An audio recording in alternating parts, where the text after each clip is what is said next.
So before we start the video, I'd like to ask you guys to please consider subscribing to the channel and liking the video, as it helps the channel grow. So let's get into it.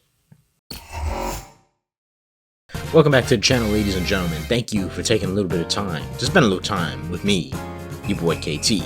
Today we are finishing up our NFL division series on this channel. We will be finishing up with the aforementioned in last week's video, the NFC West, a division that was pretty much very difficult to rank these teams from worst to first, as I think all four teams have a legitimate claim to the division if everything goes right for them. But I do have my list up here. We're going to go from worst to first. So we're going to start with our worst team and move up to our best team and our division winner in this division.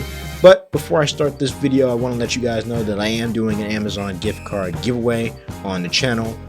If you guys look on your screen right now and look at the top right of your screen as well, there should be a video popping up. I want you guys to go to that video and follow the rules and the pinned comment of that video to be eligible. Remember, I'm only announcing the giveaway winner at 1,000 subscribers, so if you're new here, please consider subscribing to the channel and liking the video and hitting that notification bell that lets me know that you guys like this type of content, and we can get to our 1,000 subscriber milestone so I can announce this giveaway winner. You guys got plenty of time, so make sure you guys go to that video. I'll also post a link to the giveaway video in the pinned comment. Go to the video that is on your screen, follow the rules in the pinned comment to be eligible, and once we hit 1,000 subscribers, you will be eligible to win the $100 Amazon gift card. So, with all that out the way, guys, thank you for tuning in with me, and we're going to get straight into our worst team in the NFC West. Coming in at number 4, I have the Arizona Cardinals finishing last in the division. I have them going 8-9, 3-3 against the division, 6-6 against the conference, 5-3 at home, 3-6 away, 4-8 against winning teams, 4-1 against losing teams, and 0-5 against playoff teams. The Arizona Cardinals have been an interesting team for the past couple of years now, obviously being led by the quarterback, little baby man, Kyler Murray. This is a team that has a lot more potential than I think people give it credit for. This is a team that Jonathan Gannon has consistently improved since he's been here. And this, like I said in the intro of this video, each team has a legitimate claim to have a chance to win this division. If you look at this team's roster, especially on the offensive end, it features a lot of good names. Kyler Murray, a Pro Bowl level quarterback. James Conner, one of the best underrated running backs in the league. They got the young Marvin Harrison Jr., Michael Wilson as their number 2 receiver, Zay Jones as their 3rd receiver, Trey McBride, an underrated tight end, a decent offensive line led by Paris Johnson Jr. They just went out and got Josh Sweat last year and drafted Walter Nolan III to pair with Dalvin Tomlinson, Buda Baker, and they drafted Will Johnson. So they got a few pieces on this team that I really think could be the difference maker in this division. Jonathan Gannon, a defensive mastermind coming from the Eagles, should have a much better time familiar with some of these guys on this defense, especially Josh Sweat coming from Philadelphia. We'll see what he's able to do with this defense. They did a lot of improvements to it as well, especially that defensive line. They got a good offense with a decent running game. It's always been about consistency for the Arizona Cardinals. They always start the year hot. They always have good games early in the season, and then they kind of just tail off after a while, and I just really don't know why they do that. And that's kind of been the story of Kyler Murray's tenure as the franchise quarterback there. I kind of think that they're getting close. They're getting close to being able to compete for the division, without any, questions against them. But at the same time, I have to kind of see it to believe it. This Cardinals team always starts pretty hot, as I have them on the schedule winning almost all their games in the first 5 weeks. That could be debatable, but I think they can go on a little winning streak like that. But it's always the second half of the season that plagues this team. Health is always an issue as well. While I like Michael Wilson, I do think they need one more guy to go with these guys in Marvin Harrison Jr. and Trey McBride. They don't have a lot of depth at the receiver. Greg Dortch and Seme Fehoko was are two decent depth pieces, but not guys you want to step in if, like I say, a guy like Marvin Harrison Jr. gets hurt or Michael Wilson. I think it's all dependent on what Kyler Murray does this year and if he's able to gain that connection with his number one receiver in Marvin Harrison Jr., who looks like he's bulked up. You know, it's all up to Kyler Murray now. The questions are, can he be this team's franchise quarterback for the foreseeable future? I think he can be. I do think they are still another year off from seriously competing. But I could see a world where the Arizona Cardinals do end up, you know, competing for this division and maybe even winning it, as it's a very tightly close-knit division somehow. I think that Jonathan Gannon will be able to work with this defense much more than he could last year, as, you know, they got a lot of talented pieces, and he was able to get those pieces to buy in. Couple that with Drew Petzing's offense, his very creative offense. If he's able to incorporate a little bit more creative QB runs and able to get Kyler Murray and Marvin Harrison Jr. on the same page, they could be a very good team. At the same time, I'm going to remain skeptical about this team until they prove otherwise, that they can sustain success throughout the season and not have those up and down games. As it stands, they have the 27th ranked schedule in the league, so it's definitely possible that they could win more than 8 games. The over-under for them is about 8.5 games, so I'm going to stick at the 8-win mark for them. I don't think they'll be terrible. They'll be highly competitive. Still think they're a few pieces away from seriously competing for the division, but we'll see. So I got the Arizona Cardinals going 8-9, finishing last in the division. Tough crowd, man. It's a tough division to score. This one is going to hurt some feelings, and I know it. At number 3, I have the San Francisco 49ers finishing number 3 in the NFC West. I have them going 9-8, 1-5 against the division, 5-7 against the conference, 4-4 at home, 5-4 away, 4-5 against winning teams, 5-3 against losing teams, and 3-2 against playoff teams. For the San Francisco 49ers, last year was kind of considered a disappointing year for them. You know, lots of injuries on this squad, not really able to get a lot of chemistry with a lot of their guys going in and out the lineup. A very horrible run defense last year.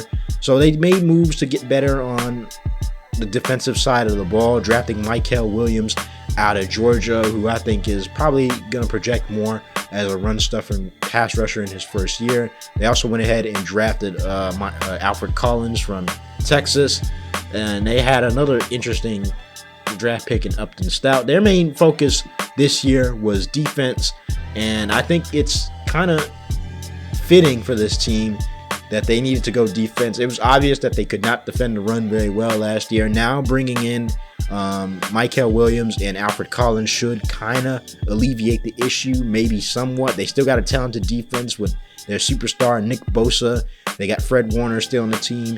Yamador Lenore is also a young corner that I'm really interested in watching this year. Malik Mustafa has turned into a really good free safety since he's been with the 49ers. They draft, like I said, the aforementioned Upton Stout, who I think has a lot of talent. I think the main thing with the San Francisco 49ers team is, can they stay healthy on offense? We know Brock Purdy is their franchise quarterback as of now. He got his big contract. Brandon Ayuk, even though he's not healthy, he probably won't be ready for the season. Juwan Jennings is looking for a new contract. He's also hurt. Ricky Pearsall projects to be a very underrated receiver, as those dudes always seem to come out of nowhere. They still got George Kittle and Kyle Juszczyk to round out the fullback position. Trent Williams, a staple left tackle here. And, you know, Kyle Shanahan will always get the best out of his offensive line if he can. I think the main thing with this team that I am worried about is, do they have enough weapons when the season starts to be able to have sustained success on offense? We know Christian McCaffrey is getting up there in age, and he's suffered from a lot of injuries recently, and he hasn't really played that many games this past season, and I'm kind of worried about his injury status. He's going into an older year. I think he's going into what? I think he's like 30, 29, something like that.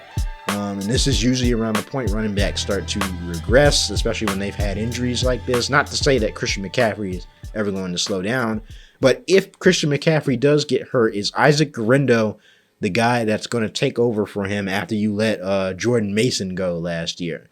Couple that with the fact that they're kind of thin at receiver too. I like Jordan Watkins a lot, but other than that, Demarcus Robinson is still wondering if he's going to be suspended. You know, they went out and signed, was it Robbie Chosen, I think he was just added to the team. I don't know. Juwan Jennings is looking for a new contract. He's probably going to stay hurt. You know George Kittle is going to miss games. This team could either be one of two things. This could be a team that could just roll through the division, like they can, and like what many people predict they are going to do under Kyle Shanahan, or this could be another injury-filled year for the San Francisco 49ers. They did get let go of a couple of pieces, notably Deebo Samuel was traded in the offseason to the Washington Commanders, so that limits another weapon on that team, even though he hadn't been Deebo for a while. And like I said, Christian McCaffrey, hopefully he can stay healthy because he's a big part of what Kyle Shanahan wants to do. We know Brandon Ayuk is going to miss a little bit of time. We don't know what Juwan Jennings' situation is. I thought he was looking for a contract, and he might be hurt. You know, Ricky Pearsall, I think he has a lot of talent, but he's still relatively unproven. We got to see. They got to prove it, man. They really have to prove it this year with that offense. Hopefully Christian McCaffrey can stay healthy, because I don't know. While I think Brock Purdy is a decent quarterback, can he carry this team to be able to have, that division, to take the division and lead them into a deep playoff run? This is a proven year for the 49ers, man. They got to show that they are a team that can still compete for a division and make deep runs in the playoffs, as they have a payroll that suggests that they are a deep playoff team, and they got the roster. It's just more health and, guys staying healthy and performing up to standards, man. That's all I can say. I hope their Christian McCaffrey injury, to me, from being a 7-win team, if he's playing, that might change things. They don't have a particularly hard schedule. They have, in fact, the last hardest schedule in the league. They have the easiest schedule in the league, so I could easily be wrong about this. They could easily win more than 9 games. They could be a 10-win team. They could be a 13-win team. For now, I'm going to play it safe with all the injuries that they seem to have, and them missing Brandon Ayuk and them being a Christian McCaffrey injury away from having no depth at that running back position. I'm going to play it safe. I'm going to go with 9 wins. That division record kind of portrays how tough this division actually is.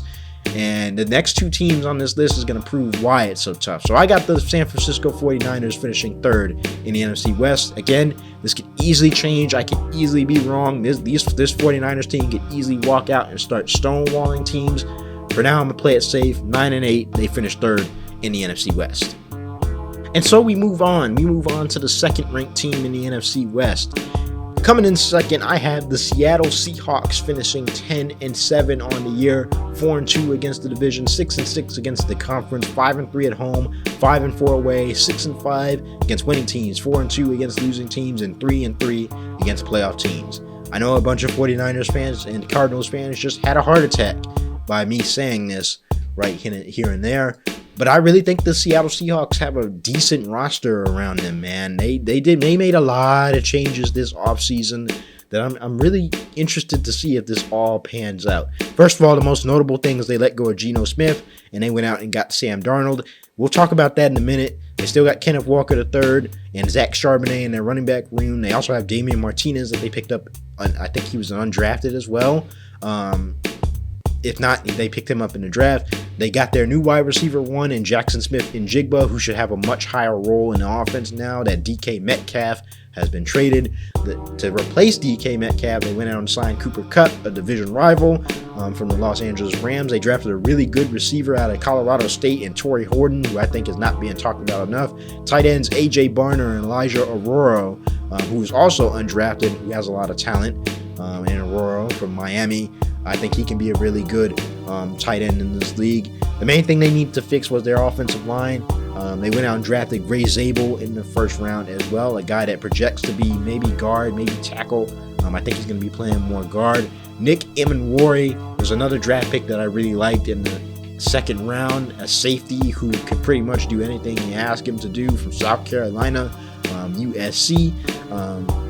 And their defense, man, he's added to a defense that was already pretty good. Well, that pass rush should be deadly this year with Jerron Reed, Byron Murphy II in his second year, Leonard Williams out there as well. And they just added DeMarcus Lawrence. You add that to a room that has Ernest Jones as their interior linebacker, Boye Mafe as their other linebacker on this team, Tariq Woolen, Kobe Bryant, Julian Love, Josh Jobe, Devin Witherspoon, and this defense, add that with Nick Emenwari in the second round, this defense could easily be a top 10 unit this year. I love what the Seattle Seahawks did this year. The main question I have for the Seattle Seahawks team is, Can Kenneth Walker stay healthy, for one thing?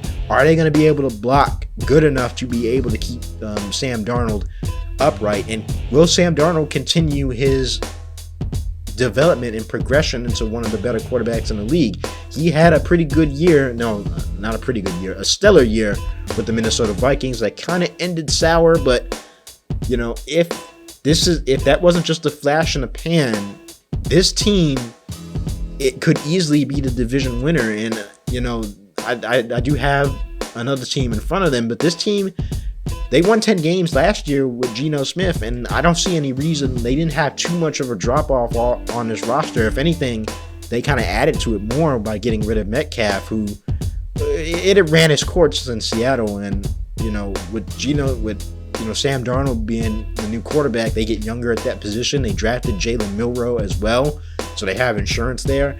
I just really like what, you know, is it Mike McDonald? He's the head coach for this team. He knows how to coach defense.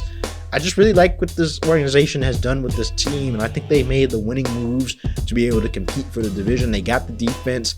I think they have the offense to be able to supplement this team as well. Look out for this team going into the season, as I think they're a really big contender, but I think it all really falls on the shoulders of Sam Darnold. That being said, I do have them narrowly, I'm talking about narrowly, missing the playoffs by maybe a scheduling issue, or maybe like a stipulation in their record. I'm talking about by the narrowest, only because I have the Bears making the playoffs, making the wild card this year. But you know, that could easily change. The Bears got to prove it to me, as always. And this Seattle Seahawks team, they won 10 games. They narrowly missed it last year. They could easily win 11, 12 games this year just based on the strength of their defense alone. Can they get the same production that Minnesota got from Sam Darnold? That's the main question mark. They only go as far as Sam Darnold takes them. That's a big question mark, but you know, with Kevin O'Connell, I think he taught him some things in Minnesota. So if he's able to perform with these weapons that they have around them, this could easily be a 10, 12 win team, and they have a real shot at the division. So I'm going to stick with my pick. While I have the Seattle Seahawks having a winning record, I do have them narrowly missing the playoffs at 10-7, but that could easily change. If Sam Darnold is this dude that's just magically revived his career like a Geno Smith, watch out. Seattle Seahawks are coming. So I got the Seahawks finishing second in the NFC West. And finally, we come to our division champion in the NFC West. At number 1, I have the Los Angeles Rams finishing 10-7, going 4-2 against the division, 7-5 against the conference, 6-2 at home, 5-4, 4-5 away, 4-7 against winning teams, 6-0 against losing teams, and 1-4 against playoff teams. Like I said in the last section with the Seattle Seahawks, these teams can be interchanged with each other. I think they will both have the same record this year, or it could be a little bit better. The main thing that's keeping Seattle out the playoff hunt is because of the stipulation that they have in the common opponents, I guess, when I did these predictions. So as of now, I have the Los Angeles Rams finishing number 1 in the division. Again, they won 10 games last year. They still got a pretty good core that they added to this offseason. Of course, Matthew Stafford, year older, but still a pretty productive quarterback. They just re-upped on Kyron Williams recently. They got Blake Corum as their number 2 running back. You know, Puka Nacua, if he can stay healthy, it was a rookie sensation. If he can stay healthy, one of the better receivers in the league. Add that to a room that just added Davante Adams. While you could make the argument that he's going into decline, he's still Davante Adams, and I think he hasn't necessarily been used properly the past 2 stops he's been at with the Raiders and Jets. Of course, Tutu Atwell in his natural spot as the wide receiver number 3.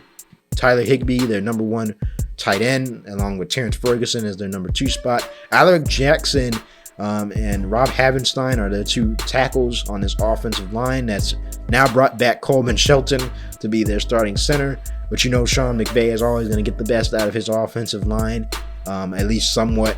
And then this defense doesn't get a lot of praise. It doesn't have the big names like that, but they definitely are an underrated defense with the defensive rookie of the year, Jared Verse, on this defense. A guy I really liked coming out of Florida State.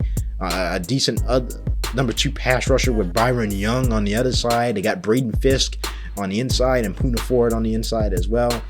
Kobe Turner looks interesting even though he's hurt.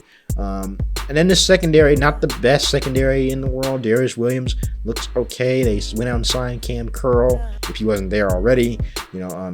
Akello Witherspoon is another guy that kind of rounds out that secondary. I think the offense is definitely going to carry the day for the Los Angeles Rams. Let's just be honest. You got Sean McVay, you got Matthew Stafford, you got Puka Nacua, you got Davante Adams.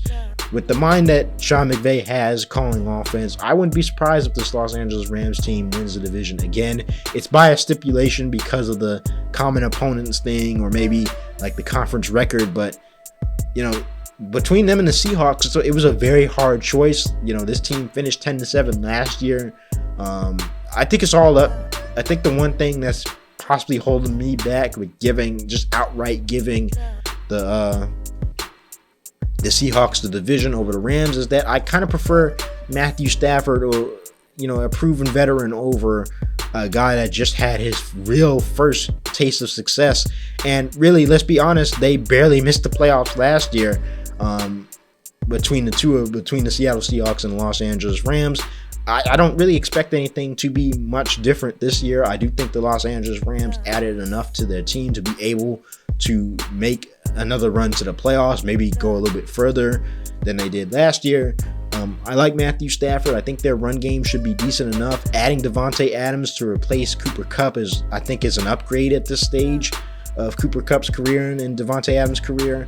And with Sean McVay coaching that team, everybody's kind of familiar with the system that they're running. They got 2 solid pass rushers on their defense. I think this team is definitely a 10-win team. It could be an 11-12-win team this year as well if everything goes correctly and nobody gets hurt. They're kind of dinged up right now, but they should be ready for the start of the season. So I'm gonna go with the safe pick here. It's 10-7 for the Los Angeles Rams, but let me specify this NFC West race between the Seahawks. I think it's the Seahawks, it's the Rams, and it's the Niners. All these teams could be able to win this division. I'm going to go with the safe pick, though, with Matthew Stafford, Puka Nacua, Davante Adams. This is a team that always seems to, whenever people talk about them declining, they always seem to find their way back into the playoff race and into contending status. So I'm going to go with 10-7. I think they win the division off a stipulation, so that will end the NFC West. I have them winning it by just the slimmest of margins. All right, and that will end my NFC West predictions. Like I said, this was a very, very hard division to predict for. It almost as hard as the NFC North. There's a lot of teams. All these teams have a decent chance to win this division. Cardinals, Jonathan Gannon, they got a much improved roster and defense. They could easily win it if Kyler Murray plays well. The 49ers, you can never count out Kyle Shanahan, Brock Purdy, and Christian McCaffrey, but health is always an issue with that team. The Seattle Seahawks, they have a decent core around them on both defense and offense. Questions about the offensive line. Questions about Sam Darnold, if he can continue to his success, his recent success, or if it was just a flash in the pan. And then you got the Los Angeles Rams, who have been nothing but the model of consistency for the past few years with Sean McVay, Matthew Stafford, Davante Adams, Puka Nacua. They got a talented roster. This is by the slimmest of margins that they win this division because of the common opponents that the Seahawks and Rams share. But this was one of the harder divisions, man. If I had to pick a team, like I said, I picked the Rams, but if I had to pick a team to really shock me this year and just win all these games, it would have to be the Seattle Seahawks, man. I think they are very talented, and I think if Sam Darnold has the year that he's projected to have, I think they could easily win 12, 13 games. I also think the Rams, if everybody stays healthy and Matthew Stafford doesn't regress horribly, I think they can win 12 to 13 games. So, all that being said, this was a hard division to rank. I did make a few alterations in the standings again, just to make everything make sense. First off, starting with the Commanders going 12-5. Terry McLaurin's contract situation is a little bit interesting. We'll see how that ends up. I also switched out the Bengals again. Now I have them dropping to 7-10 because of the awful defense that they have. Like I said last video, I gave the Steelers the benefit of the doubt. I do have them making the playoffs now, just over the Jets because of their division record. I think the Jets will be a much improved team. I don't know. I think I was kind of overrating them a little bit too much. So I have the Steelers going 9-8, making the playoffs now. The Chargers going down just 1 win with 10-7. Like I said, the Broncos will be making the playoffs this year as well. That's pretty much it for the alterations, and that's pretty much it for this video. If you guys disagree or agree with anything that I've said throughout this video, please leave it down in the comment section. Who do you guys think is going to win the NFC West? Do you have the Cardinals, Niners, Seahawks, Rams? Let me know, man, because this division is very interesting. I want to know what you guys think. I hope you enjoyed the video. If you did, please consider subscribing to the channel and liking the videos. It helps the channel grow. Make sure you guys hit that notification bell so you get notified every time I drop one of these NFL videos. Make sure you guys follow me on social media. There's bound to be stuff about the NFL and other things going on my social media, and I would love to interact with you guys.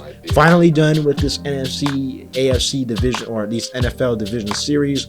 We're going to roll into the preseason and get this up over with and walk straight into the regular season, where the uploads will start coming a little bit more frequently. I want to start streaming a little bit more as well, so be looking out for that.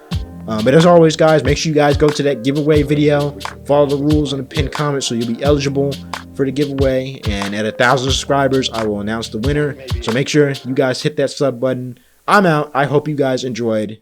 Peace.